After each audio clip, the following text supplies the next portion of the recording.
So this session is about an exhibition which we are holding at the Wallace Collection in November, which will be the first show in this country to celebrate a genre of paintings which is to some extent orphaned and belongs to no one and has been sort of disclaimed in a sense by all sides.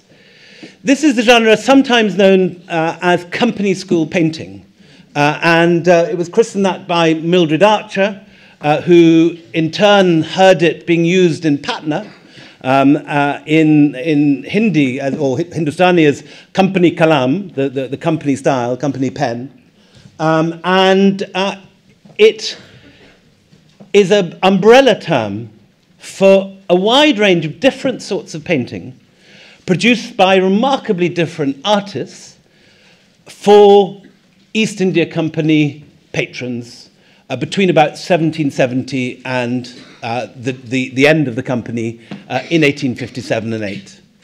And it's a problematic term, partly because it privileges the patronage of the company, this voracious, ruthless multinational which seized India. Today, people in India and Britain both talk about Britain conquering India, but it was much worse than that. It was a single corporation, headquartered not in Downing Street, but in Leadenhall Street in the city, under what's now the Lloyd's building, which conquered India in the late 18th century.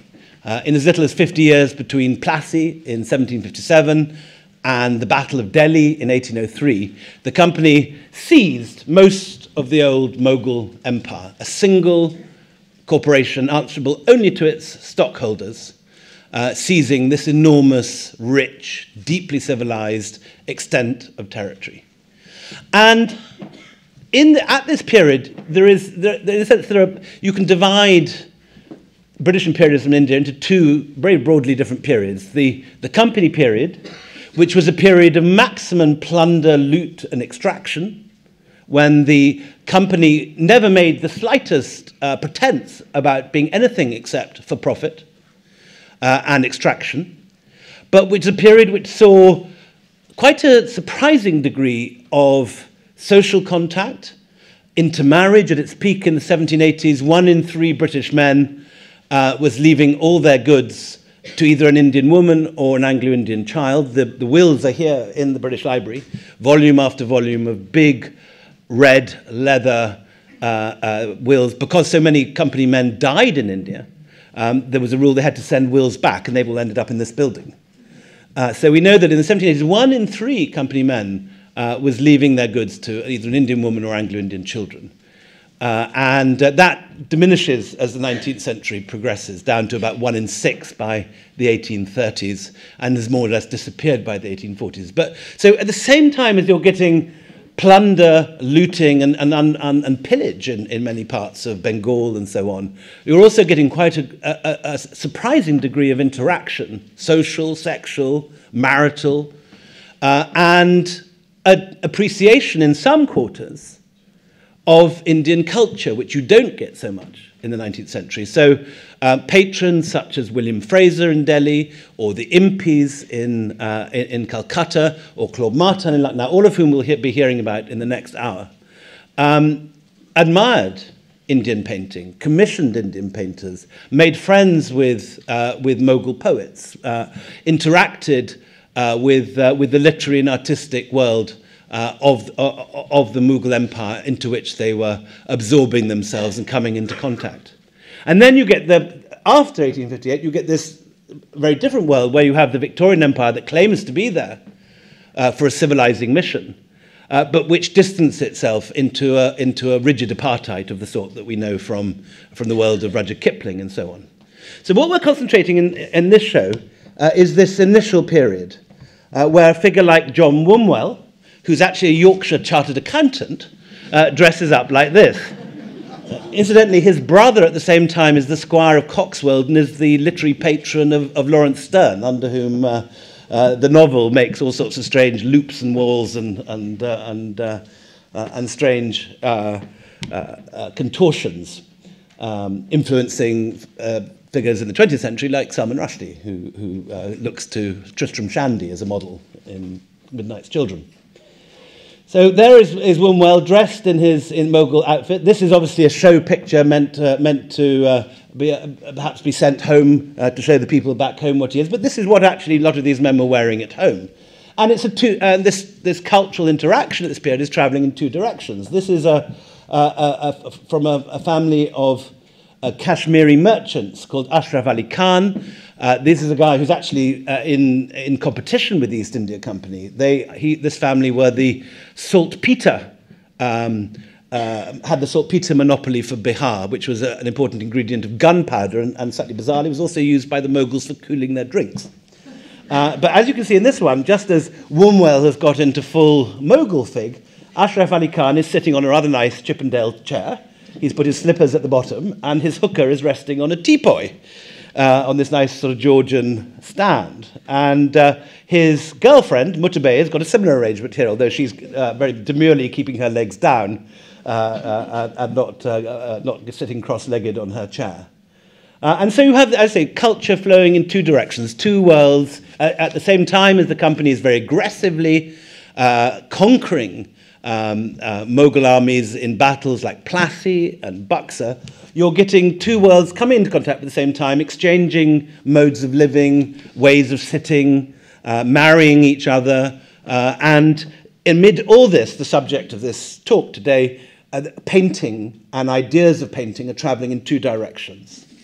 What we call the company school, which is a term that none of us like, but seems sort of unavoidable. We tried to find various other ways of talking about this art, such as Indian export art, but we all seem to find ourselves writing company somewhere in our essays in this catalogue, whether we like it or not.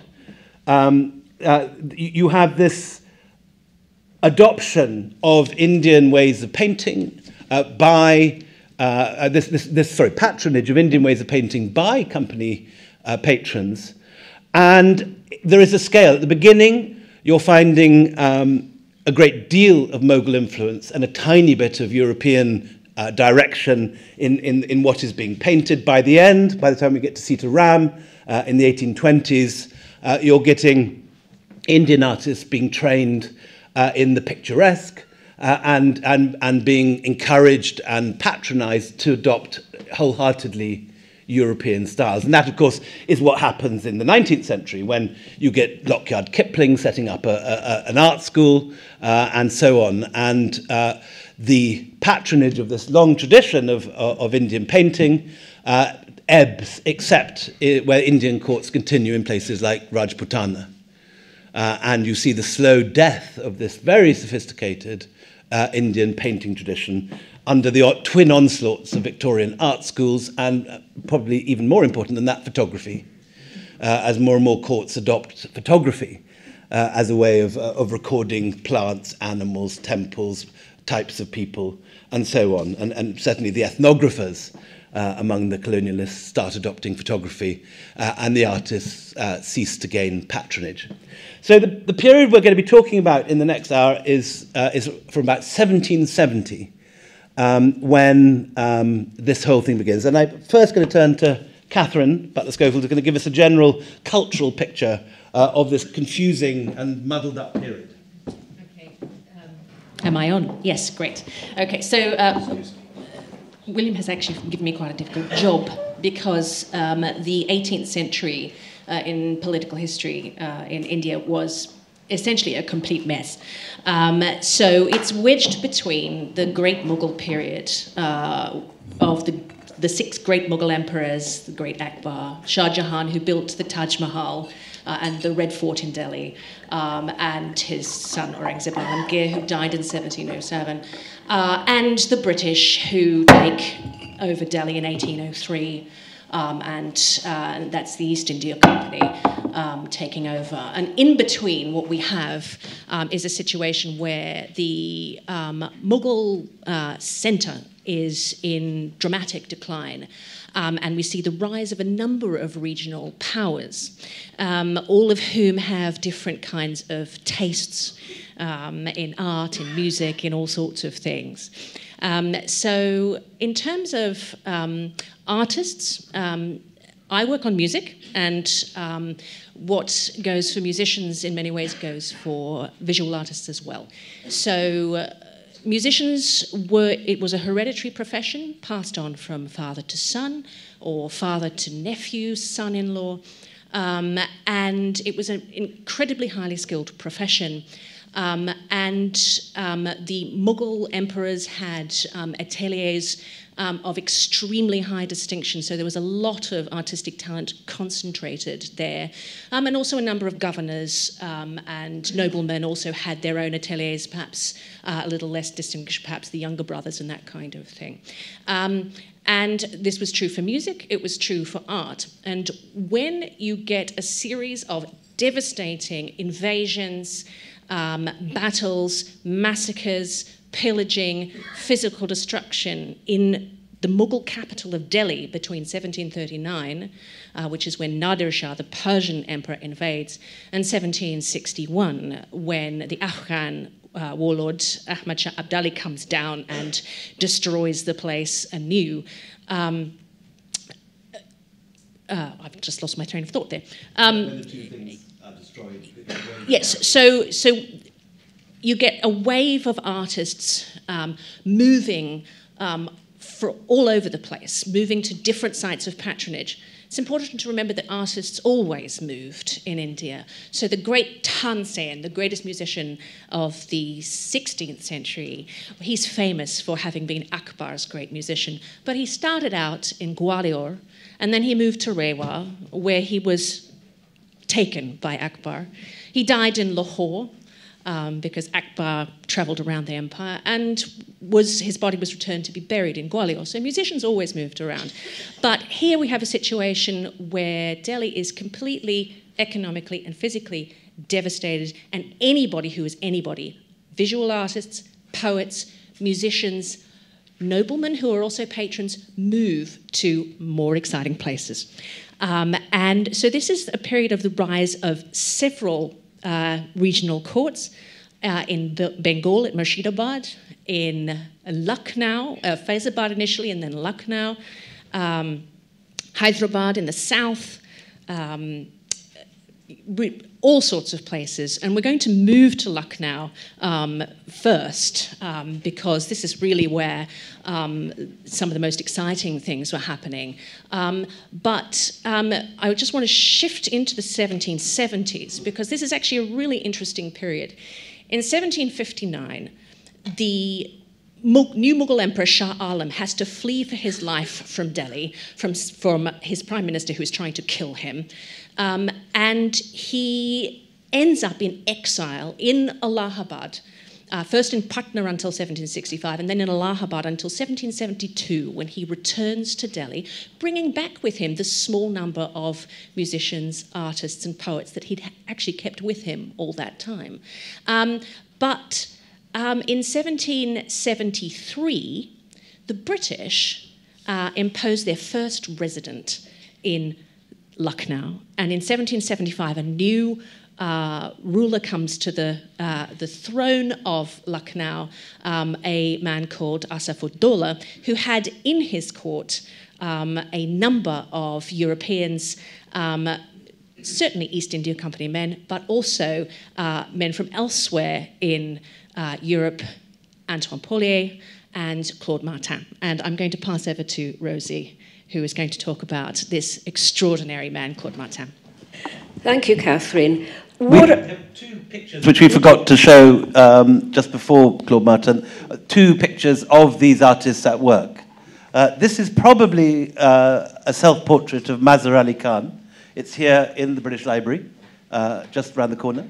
And what's interesting about this is you see the artist painting in the Mughal manner, sitting on the ground with one knee propped up and his painting clipboard, if you like, resting on his knee. But if you look carefully at the paints and painting equipment arrayed before him, on the left he's got what's clearly Western European, European watercolors in a kit that you buy today in an artist shop.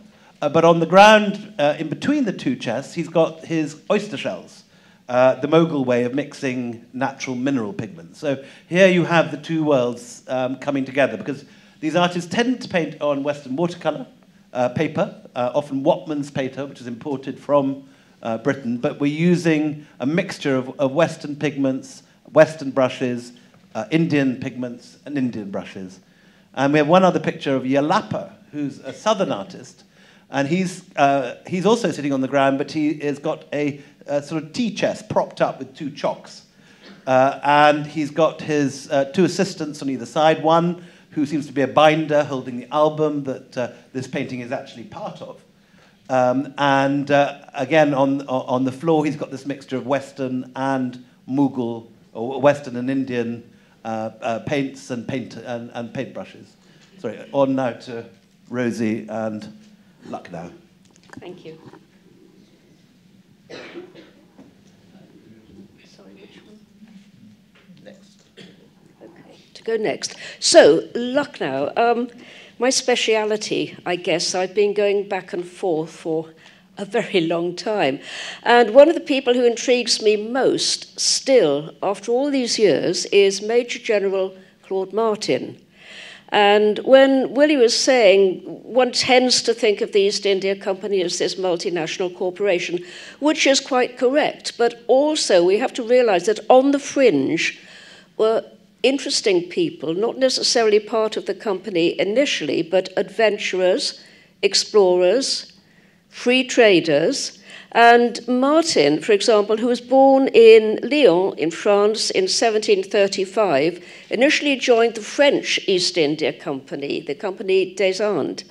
And a pragmatic man, finding out that the French weren't doing that well in South India, he decided to desert and join the English East India Company and worked his way up. But at the same time, he was, like quite a number of people, also working for Indian rulers. So he was working for the Nawab Asaf-ud-Dowla, who Catherine said moved his capital to Lucknow in 1775. And Martin managed to get in quite early, supervising the Nawab's arsenal. Martin had a fair knowledge of casting cannon, bells, firearms. He was a military man, after all, but he did very well. And he was actually the richest European of his time in the whole of North India. He was so rich, he was able to lend Asaf-ud-Dowla equivalent to £250,000. And he got it back with great difficulty. He didn't get any interest on it. He was also a money lender, so you can imagine that really must have galled him.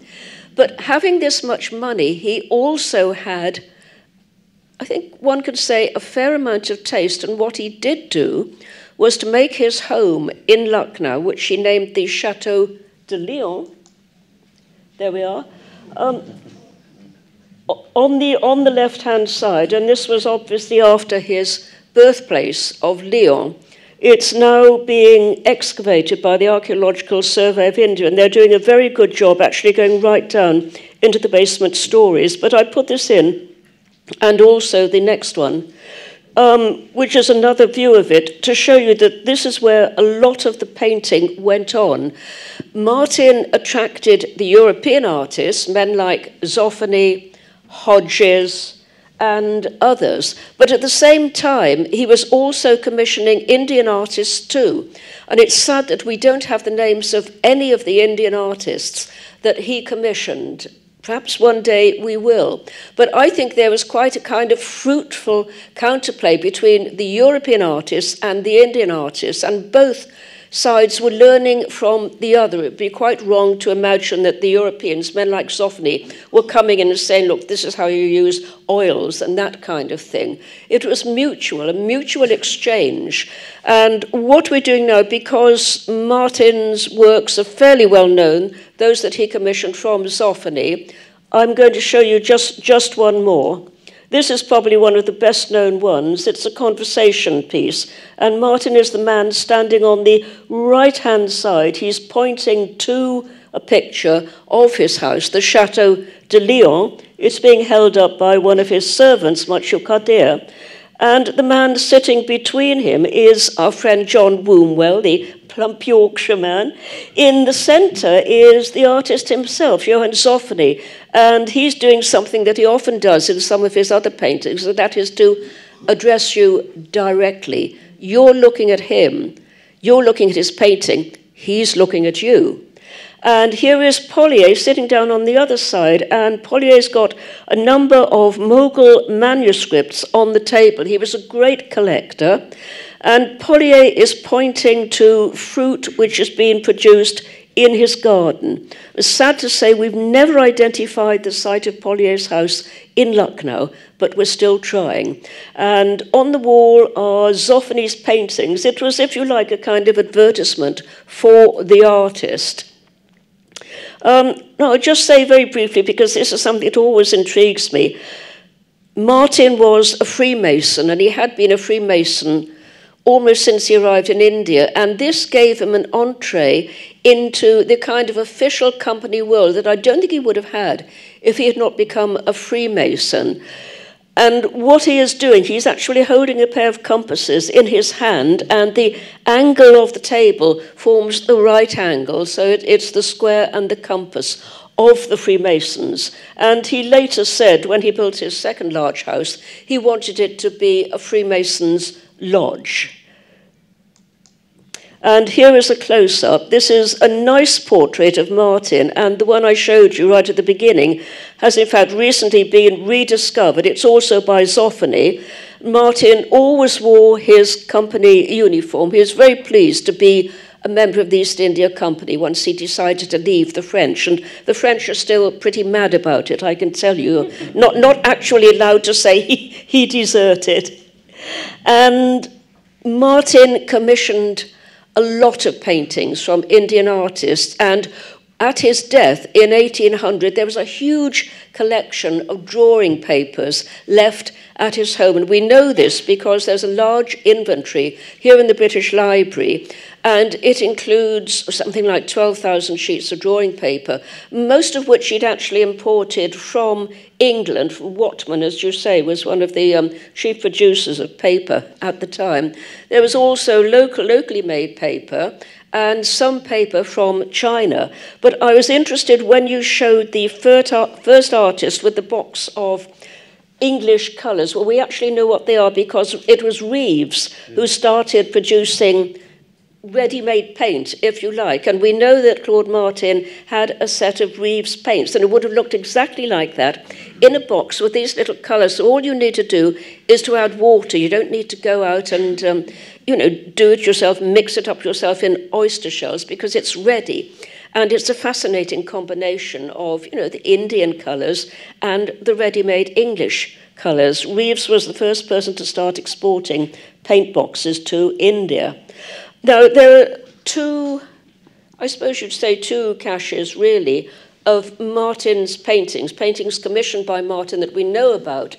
The first is probably better known, and it consists of falcons, birds, snakes, and other creatures like that. The second one, which has only recently been identified, I will talk about in a minute. So we're looking now at some of this early work. Probably once Martin was settled in Lucknow, about 1775, he's got a job and he's making money. So he's able to start commissioning these. So this is the first tranche, the bird and animal paintings, and they're lovely. I mean, they couldn't be nicer. They're beautiful. And also very characteristically Lucknow work where you're looking almost at claw angle. That's your eye line. You've got the shadow, you've got the landscape way back in the back, and the animal stands tall and proud there. And this is a particularly nice one. The master of the Lucknow menagerie, the black cobra. It's wonderful. One doesn't like to think how they actually went about painting it. I should imagine they chopped the head off, perhaps.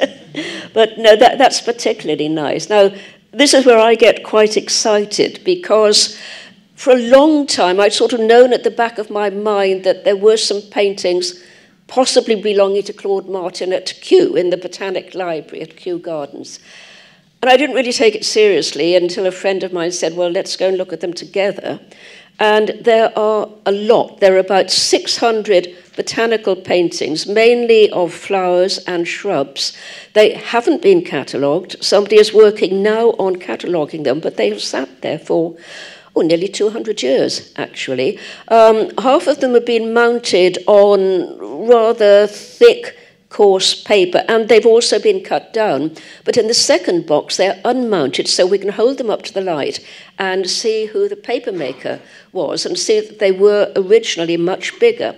None of them, unfortunately, are named by the artist. We simply don't know, which is why we're calling them forgotten masterpieces, but they're absolutely spectacular. I mean, they really are. And I got very excited when I saw the one on the left, because though it's called a delphinium, it's actually the Indian larkspur. And at the top of the painting, you can't see it here, it has the Persian name, Naframan. And the Persian, well, it's written in Persian. And what interests me is that we've got the Persian names, and this was before many of these flowers had actually been named by Linnaeus, before they'd been identified and named by people in the West. So in a way, you could say that by naming these flowers with Linnaeus's names, proper names, you're colonizing the flowers. What I think is so interesting about Martin's collection is that these flowers are wild, uncolonized. They're just what the artists themselves would have called them. They're the names that he would have heard from his childhood. And this is why this collection is so valuable. You can't see the writing on the right-hand painting, but I can assure you it is in Claude Martin's handwriting. And having spent many years studying Martin and producing a collection of his letters, I am very familiar with it. And as soon as I saw it, I said, right, that's it. Now, we've nailed it for sure. And what Martin is doing is describing this flower, it's the lily, Gloriosa superba, to a friend of his, and he's writing how when it decays, it becomes redder as it gets older. So he's watching the flower actually bloom and fade quite acutely. He's not some dispassionate patron just sitting there saying, paint me a couple of lilies. He's looking at the lilies and he's explaining what happens to them. So for the first time, we could say, yes, it's from Martin's collection, and we now know the provenance. On Martin's death, Gore Ouseley, who was a young friend, was in charge of disposing of Martin's assets in Lucknow, including these botanical paintings. And they're passed down to Ouseley's son, bought by a Mr. Barry in 1922, who presented them to Kew. So they come straight from Martin's atelier in the Chateau de Lyon. And I think that's the last one. Right. So over to Malini for the natural world. Thank you. So this is a bit of a tricky situation because all of a sudden this morning Will asked me to talk about botanical drawings, and I'm not a botanist, but I will try to do my best to fill in for Henry Nolte, who's actually one of the world's leading experts on botanical drawings of India or of South Asia. And before I launch into this, I just wanted to give a sense of what was happening actually within northern India before you have these different styles of paintings appearing. Because in Lucknow and Faizabad, with Claude Martin's presence, Antoine Polier, they're actually commissioning works by local artists in the traditional late Mughal style of painting. And during the 1760s and 1770s, you shift from the use of heavy opaque watercolors, which are heavily burnished and embellished with gold leaf and silver, to moving to this more quicker paced painting style, which is what we refer to as the company school painting. Because this is what, when you're starting to use Western papers, the Wantman papers, which are watermarked, watercolors and different pigments, which are more water-based rather than the heavy burnished painting. And it's quite interesting to see at what quick pace people are actually producing these works of art. Because what you don't realize when you look at just a few examples on the screen, that here at the British Library we have about 5,000 natural history drawings that were produced in India between 1790 and about 1815. So it's quite a huge collection of, and that's just a fraction of what's held in the world of these natural history drawings. But just to quickly note, botanical drawings are actually quite fascinating because when we study them here at the library, we're looking at it from an art historical perspective, and everyone here on the stage has a different idea and understanding of what we're looking at. And when I examine botanical drawings, I'm just trying to figure out if I'm looking at a hydrangea or rhododendron, and Henry starts laughing and saying and giving me the exact scientific name that he knows and refers to. And when we study them, we're looking at how things are produced, why they're produced, and who they're produced for. And in the late 18th century, around 1790s, you start having East India Company surgeons commissioning scientific drawings and producing them for their own collections, as well as company commissions that were brought back to the East India Company's library in London. And the first one is called, his name is Dr. James Kerr of Crummock, who became a company surgeon in Bengal in 1772. And what they were doing was systematically documenting different scientific species of botanical subjects and then making duplicate copies which were sent back. And this is one specimen from the Kerr album. And what's quite fascinating is that this is one of the earliest works that we know that's painted by the artist Pavani Das. And if you know anything about Indian painting, Pavani Das's bat, which we will see shortly, is one of probably the best known company school paintings. And Pavani Das worked for a woman named Lady Mary Impe, which we'll talk about later. But initially he was working for Dr. Kerr and drawing these beautiful studies of botanical subjects. But Kerr's collection were not signed. In this example, you don't even have an inscription. But when Mary Impe starts commissioning these works, she actually begins to record the names of different artists. Here's another example that was drawn for Wallach. And the date kind of, I'm just trying to peer over and check if there's a date on the slide. I think sometimes this. Okay. And so you have quite a huge range of when these botanical drawings are produced, and the earliest are around 1790s. And there are different men who are commissioning works. One is Dr. Francis Buchanan Hamilton, and he travels across Mysore, Nepal, Eastern India, and he commissions different specimens as he's documenting them for his own written publications and having artists draw them on the spot and painting them at that time. So you have exact scientific drawings.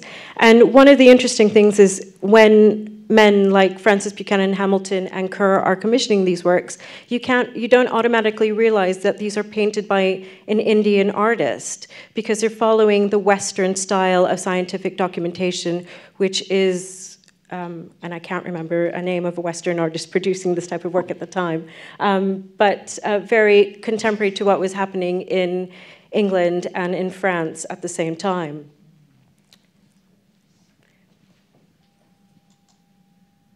And here's another lovely example.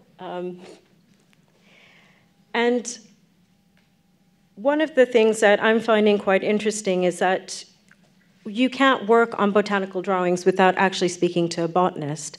And you can't rely on just one botanist to help you identify the species. You need a whole team of botanists to help you work through the collections that you have. And so oftentimes we find when people are doing research, such as Henry's work at Kew Gardens and Rosie's work at Kew Gardens, you know, it's very difficult to know what you're looking for when they aren't cataloged. And in my case, oftentimes I'll find tranches of uncatalogued material, and I'll have to refer to them as unidentified botanical drawing, and that doesn't help anyone until they come in and they look at the material. And I'm just going to flip through a couple more examples because they're quite stunning. And one of the things, when you look at the publication that'll come out in September, is a quite range of the botanical drawings and how detailed they are. And when they're drawing on the spot from a specimen, how they're able to capture that sense of three-dimensionality within a single picture plane. And sometimes you'll find it quite fascinating because a whole sheet of paper could be about 50 by 60 centimeters, and it's quite a large piece of paper that they're using, but they might draw just one tiny leaf and specimen from different angles just to document that study. But they won't fill up the space with other drawings, but they just devote one page to each drawing. And that's another lovely example. They're all beautiful. You can't say any of them are not beautiful. And with a lot of these works, they do have inscriptions that identify the names of the artists. And with Claude Martin's collections, they're not. But other artists, other patrons were documenting. And it's quite important when you understand the importance of these artists and their role in late 18th century, 19th century India. And I know Will would like to talk about this. This is just Henry's point rather than mine, but most of the artists we've been looking at in the immediate 4 or 5 slides are Mughal artists who would have been trained to paint noblemen, court scenes, durbars, and so on, in this very hyper-accurate Mughal style. When these botanists were working in the south of India, they often didn't have the same artistic traditions to draw on. And at Machilipatnam, which is now in Andhra Pradesh, they had to fall back on painters who were professional painters but were painting textiles. They were painting kalamkaris, which was a major source of money for the East India Company. The kalamkari textiles became incredibly fashionable across Europe. So botanists arrived there in the 1770s, and they get these artists who've been painted textiles to paint botanical specimens, and they do it in a quite different way. You see a totally different style to what we saw the Mughal artists producing. And Henry has a very nice little caption for this in the catalogue, where he talks about the artist taking the tendrils for a dance to the edge of the paper. And it's just very interesting, because we're not talking one style here. There isn't one company's style that was taught and serialized. What you're having is ad-libbing patronage of existing art schools. And where, in a sense, what we're trying to bring out in this exhibition is that these are Indian works. Although the patrons are European, these are works often of great genius by major painters whose names are not known. Some have become known thanks to Lady Impe and so on recording them. So we'll see in a second the Impe, amazing Impe paintings by Sheikh Zainuddin, Bhavani Das, who we're talking about, and Ram Das. But others have only turned up lately, and that painter we saw earlier with resting on the tea chest, whose self-portrait of himself with pockmarks on his face. We knew that painter's work, and it's known and it's been collected and written about by people like Mildred Archer for 20, 30 years, but it was only 2 years ago when a new album turned up in Sotheby's that we discovered his name, and he's actually called Yalapa of Vellore. And we now know his caste, we now know where he was born, and this is the sort of research which is ongoing. And it's very exciting to be working in a field where there is so much still to be discovered. We're giving these artists names. A lot of these artists, a lot of this work has never been published before. It's not even accessioned in Kew. It's not even got a formal accession number. And we're able to give them biographies, discover their castes, find out where they were trained, and begin to make some speculation about how this communication was going on between different patrons and different artists moving around. Two slides are, and we're going to move on to the Impes because we'll put too many slides in this morning. And I know you like this one, the rind. This is a Kieru palm, and if you look at this is the efflorescence about to come out. And then the next slide, this turned up here in the British Library. This is the efflorescence of the Kieru palm. So at the same time, almost probably within the same year, maybe 1775, 1776, as Claude Martin. Can you hear me without amplification? At the same time as Claude Martin is commissioning his artists in Lucknow to paint for him, a new patron appeared in Calcutta. And this is Lady Mary Impe, seen here choosing a hat in her household around 1777. And this is a picture of her children running around in a Calcutta nursery upstairs. While this is going on upstairs, downstairs in the menagerie, Sheikh Zainuddin is painting these spectacular creatures who, Lady Mary arrives in Calcutta, she's lonely, she doesn't know anyone, her husband's off in the High Court, and she starts collecting animals. And pretty quickly, within a year or two of her arrival, she's summoned painters down from Patna, 3 guys, Sheikh Zainuddin, who's obviously the boss, and his 2 assistants, Bhavani Das and Ramdas. Bhavani Das may have been in Calcutta already working for Kerr, as we saw in that mango spray we saw earlier. And the 3 of them set to work initially painting her exotic animals. She'd been a bird watcher in Oxfordshire before this, and now she's got slightly more to play with now she's in Calcutta. And these are the sort of animals that are being kept in her menagerie, presumably trying to avoid each other being eaten by the cheetah. This is here in the British Library. This is Malini's favourite. Do you want to talk about your favourite pangolin, Malini? Not really.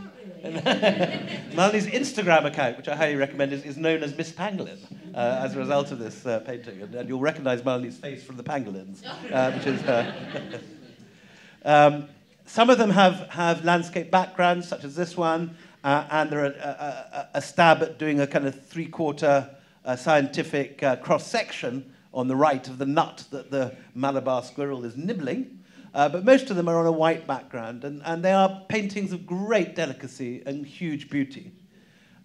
Much of the collection which we will be putting together, this one is actually in the Ashmolean, but the Texan king of bull semen, who made a multi-million fortune selling bull semen around America, was a collector of Japanese art and saw a painting very like this, assumed it was Japanese, started buying them, and only later realized they were Indian. And they're now all in Minneapolis, but they are exquisite. And this derives not from any European stimulus, but of course the old Mughal tradition of painting animals that you find with Mansour at the court of Jahangir.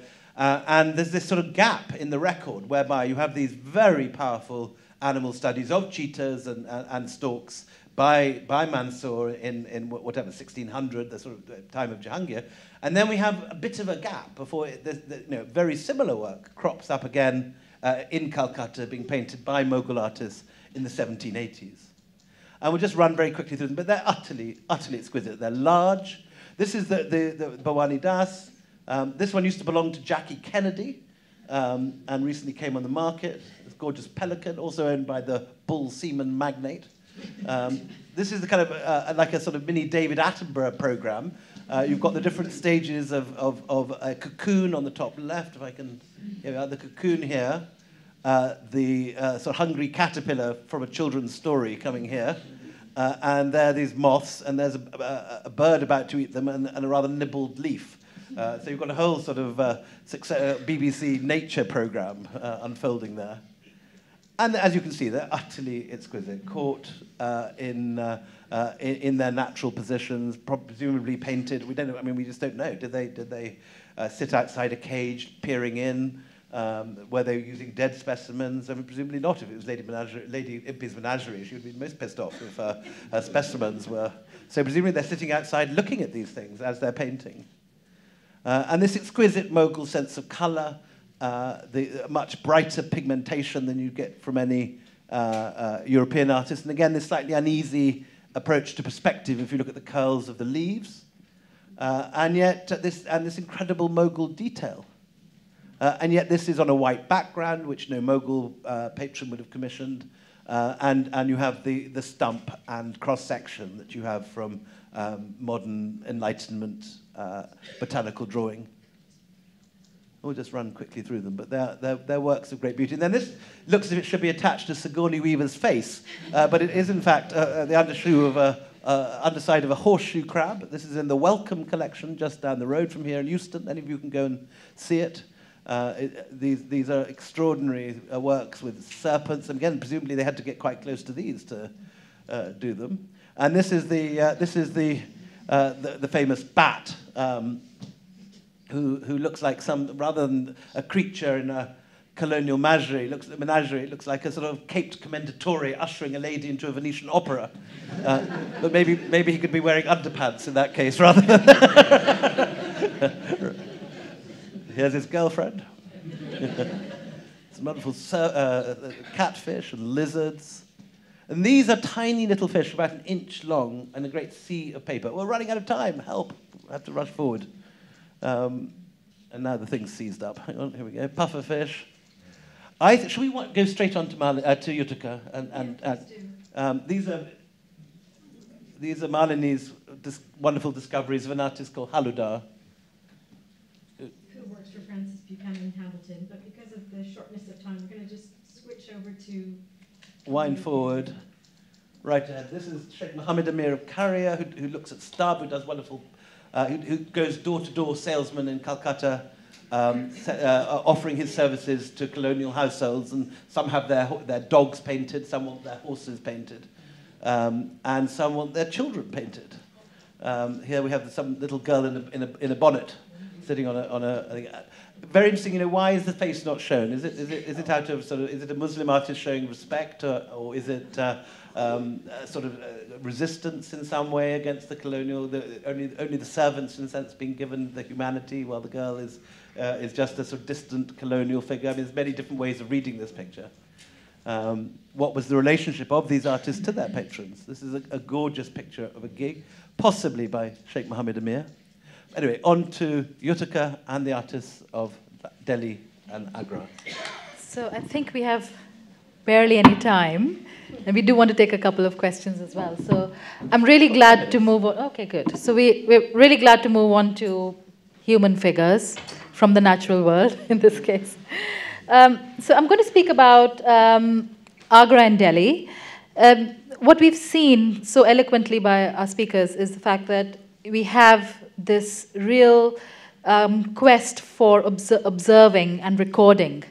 And the artist's imagination is really key here, because it may be a commission by an East India Company officer, but it is actually the artist who is putting that vision to paper. And in that process, we have to recognize that that artist's imagination and his agency, it's mostly his in this case, I'm afraid, it's quite central. And so we have, in the late 18th, early 19th century, the efflorescence of observing the world, but also a real interest in historical buildings and recording them. So the most famous sort of records of the early records of the Taj Mahal are produced in Agra. Incredible detail of actually the marble facades from Salim Chishti's tomb, for example, in Fatehpur Sikri. We have the incredible work, the pietra dure technique that is captured, in its jewel-like, beautiful luminescence through the colors of the artist's brushes applied onto white paper. You have a sort of attempt to start modeling three-dimensional space, to see depth as well as a more planar view. So you see sort of the receding backdrop of the pavilion, the use of light and shade to model depth, and so on and so forth. So you have absolutely beautiful drawings of buildings being produced. And then this particular craze catches on in Delhi as well. And in this case, just as in the case of Agra, we actually start to see the names and signatures of artists emerging alongside the drawings. So we are finally more secure in attributing the works to a group of artists. I'm going to speak about this particular artist, Ghulam Ali Khan, who was part of a family network in Delhi, and who, along with his brothers, his nephew, and perhaps his father and uncle, forms a sort of crux of what we know as a Delhi school of company art. Here he has, we have an attempt to sort of model the Qutub Minar complex. If you've been to Delhi, you've seen this imposing minar. It's very hot in Delhi at the moment, isn't it? It's about 40 degrees. Can't imagine this doesn't sort of reflect. It's more, there's a sort of more cool sort of communication here. Yes, almost. Ghulam Ali Khan was also responsible. His initial foray was into architectural drawings, and here he has he's created sort of a view of the church, St. James's Church. I'm not going to talk about this too much, but suffice it to say that to actually model something, an Indian artist working in the Mughal tradition, for them to model a three-dimensional architectural drawing using techniques of spatial depth was, not of interest, but was also a challenge in some ways. But Ghulam Ali Khan puts this really interesting personal touch onto the buildings. He's able to sort of create a narrative within these spaces. It's not just the buildings that you see, it's also the people, what they're doing, how the buildings are interacting with their surroundings that you get with Ghulam Ali Khan. This is an example of Ghulam Ali Khan working for a local Nawab, the Nawab of Jhajjar in this case. So this is just to make the point that it was not just European officers, but also local Nawabs who were in competition with the European officers to commission these artists who no longer had this patronage, this 100% guarantee by the Mughal court that they would be sustained, that their livelihoods would be secure. And they had to find alternative forms of employment elsewhere. And so we have this fascinating view of the Nawab of Jhajjar as he's riding a tiger. This is almost, it's almost comical in some ways, but also very, very powerful. Ghulam Ali Khan then embarks on a very interesting exercise. And there might have been a couple of artists that he was learning with along the way who were employed by James Fraser and William Fraser. William Fraser was a Scot who was employed in Delhi, who followed his brothers, who commissioned a number of drawings for his brother James. James was interested in producing a record of Delhi's inhabitants and also producing a record of costumes and the way people lived in Delhi. And he asked his brother, William, to produce a number of drawings for him. And so we have one of the most striking and evocative attempts, a sort of almost a record of portraits of everyday people who lived in Delhi in the 19th century. They are not Nawabs, they're not noblemen. They're people that you might interact with, that you might know because they were infamous in some ways, or because they, for example, this particular portrait, Mirza Azim Beg, he was known to be very old, sort of a cranky individual, but also one of the oldest individuals alive. And here he is sitting on a mura, and he's posing for this portrait. And Ghulam Ali Khan has captured him, or somebody in his circle has captured him in this very frank and engaging way. Just as Katherine was talking about musicians active in Delhi around the time, this is a very, very respected Ustad Himmat Khan, who also was, again, captured into a portrait format. Dancing girls were also part of the entertainments of Delhi life. East India Company officers and noblemen often had evening entertainments, and dancing girls were a very important part of that. They were sort of the custodians of elite culture in some way. So it wasn't just artists who were part of the Mughal training at Delhi, but also artists from Patna who were part of the early sort of experiments with portraiture at Delhi. I love this particular one because it just shows a sort of very frank, engaging gaze of this particular dancer in culottes. And I think this is probably the first time we find sort of female portraiture emerging in this time period, and the way that female portraiture can not just be about subjectivity, but it's also about sort of becoming, it's about how female portraiture, these portraits allow these individuals to really have an identity of their own. I'm just going to skim through a bunch of slides, but you can see soldiers. Do you want to talk about Amichan's? Yeah, the way he's supposed to have rescued William Fraser from after an onslaught, isn't it, by a tiger? And William Fraser is very, very taken by that, and as a he wants to record Amichan's. Before and after. So on the left you have him as he appears out of the fields of Hansi. And on the right, after he's been given a haircut and a kind of Napoleonic outfit. Yeah. But he hasn't lost his, this frank, engaging glare, isn't it? He's still very fierce. And the Fraser crest on the crossbelt. Yes. Oh, sorry, yes. Again, mendicants, religious figures, had a real fascination for the Europeans living in Delhi, but also, I mean, these people were, they commanded a following. They were part of the social network. They were part of the myths and society. And so it's quite interesting to see, you know, again, this particular gentleman has been labeled many different names in many different paintings, but in this case, he is the mendicant Lakshman Das, so we'll go with that.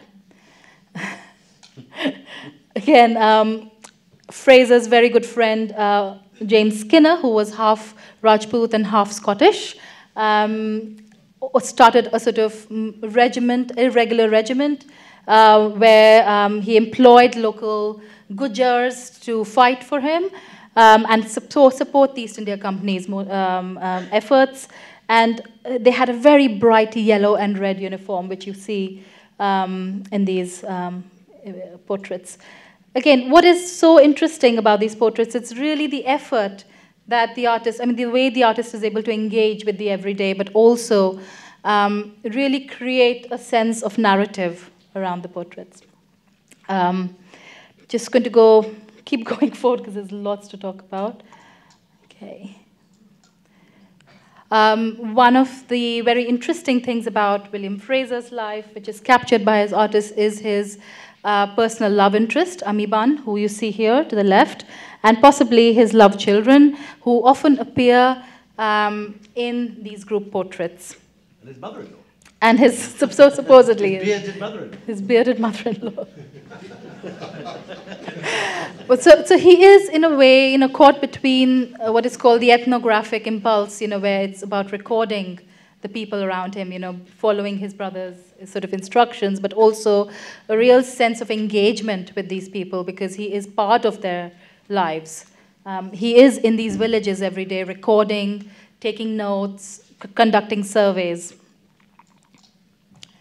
And these kind of surveys, you can see the sort of whole survey idea represented here through sort of munshis on the right and through actually landowners on the left who are responsible for various tracts of land and are signing away their tax ledgers.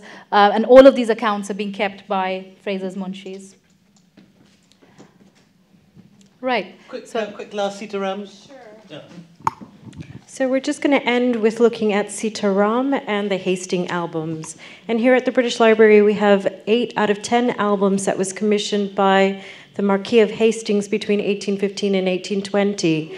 And they worked with one artist named Sitaram, of which there's about 300 paintings. And because we're only going to spend another minute talking about Sitaram, you can find a really wonderful publication by J.P. Losty, who was the former head of our section here at the British Library, and he's published a beautiful book by Rowley Books on Sitaram's picturesque views. And this is a really important thing when you're looking at the earlier paintings that we looked at.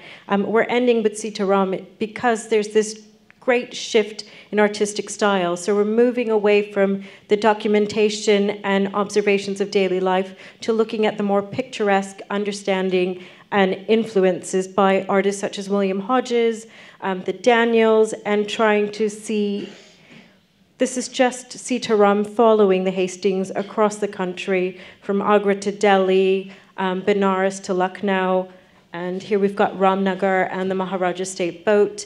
And whatever diplomatic and various meetings that Hastings had, they just went along and documented everything.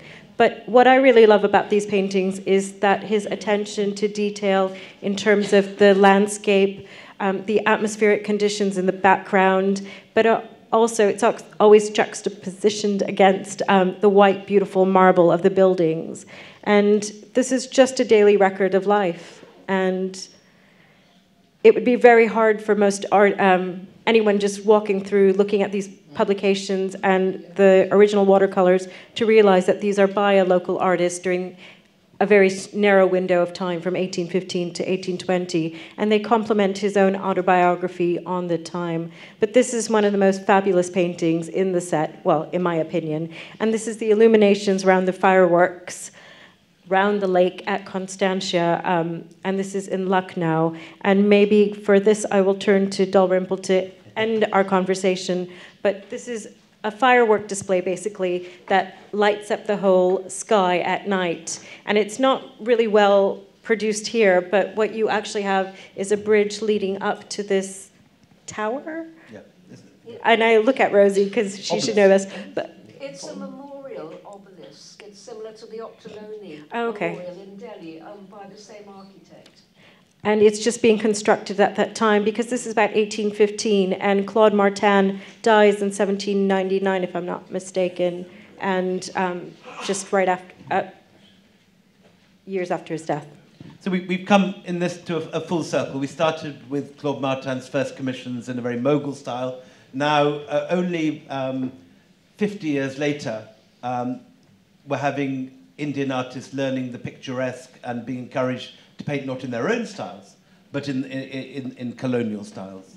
And so this is the beginning of the move away from celebrating Mughal traditions that you find people like William Fraser doing to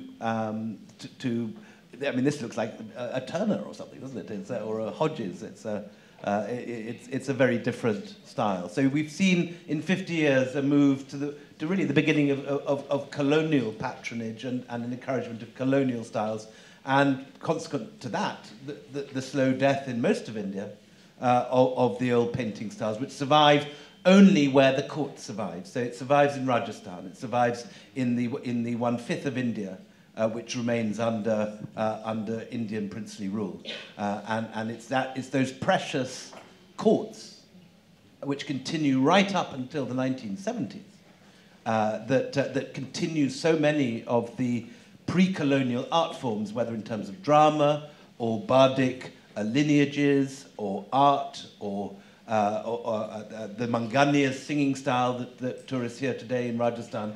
All these things are kept going by indigenous courtly patronage, but begin to die out in the colonized British half of India. Thank you very much.